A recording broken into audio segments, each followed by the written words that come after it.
אז בואו נכין עוגת שוקולד שוקולדית ומושלמת ברמות, אוורירית ורכה.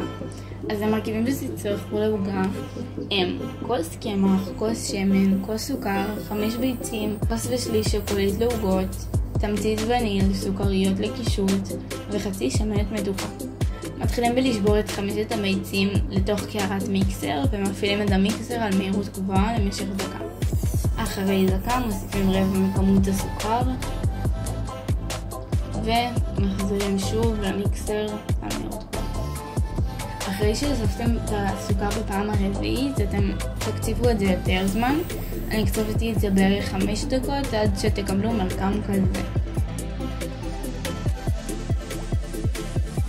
עכשיו תוך כדי ערבוב אתם יכולים לעשות גם את הערבוב במיקסר, אני בחרתי שלא במיקסר, אז אתם מוסיפים את השמן, השמנת ותמצית הוואניל.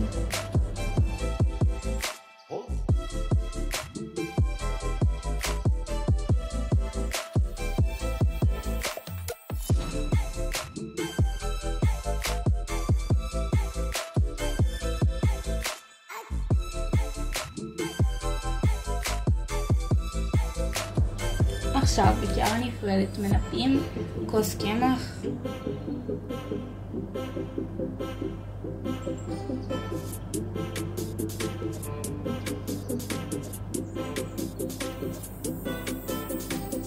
וכוס ושליש שוקולית לעוגות.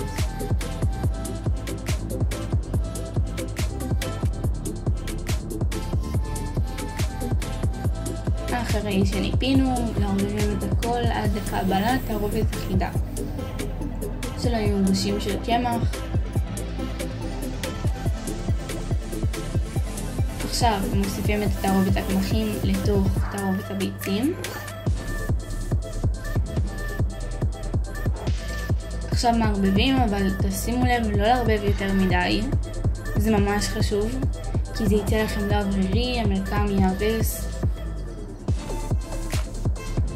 עכשיו משמנים תבנית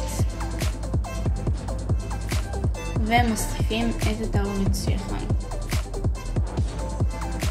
את התבנית מכניסים לתנור. בזמן שהעוגה נאפת אנחנו יכולים להתחיל להכין את גנש השוקולד. המרכיבים שתצטרכו זה החצי השני של השמנת המתוקה ו100 גרם של שוקולד מריר. מוסיפים את השמנת לתוך סיר וגם את השוקולד ומחממים על הקיריים עד להמסה. תשימו לב שזה לא נצרב לכם, צריך לעשות את זה יותר שהעוגה לכיוון להיות מוכנה. עכשיו מוזגים את כל הגנש על העוגה וצריך למרוח את זה באופן שווה על כל העוגה, שלא יהיה חלקים יותר.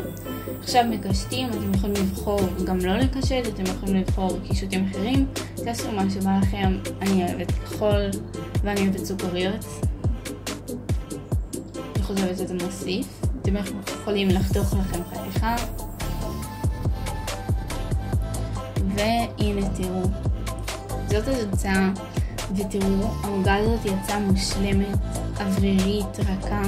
באמת, זה הביס המושלם, אני אומרת לכם, תכינו. גם ראיתם, זה לא היה כזה קשה להכין, אז אני ממש מקווה שנהנתם מהסרטון. יאללה, ביי!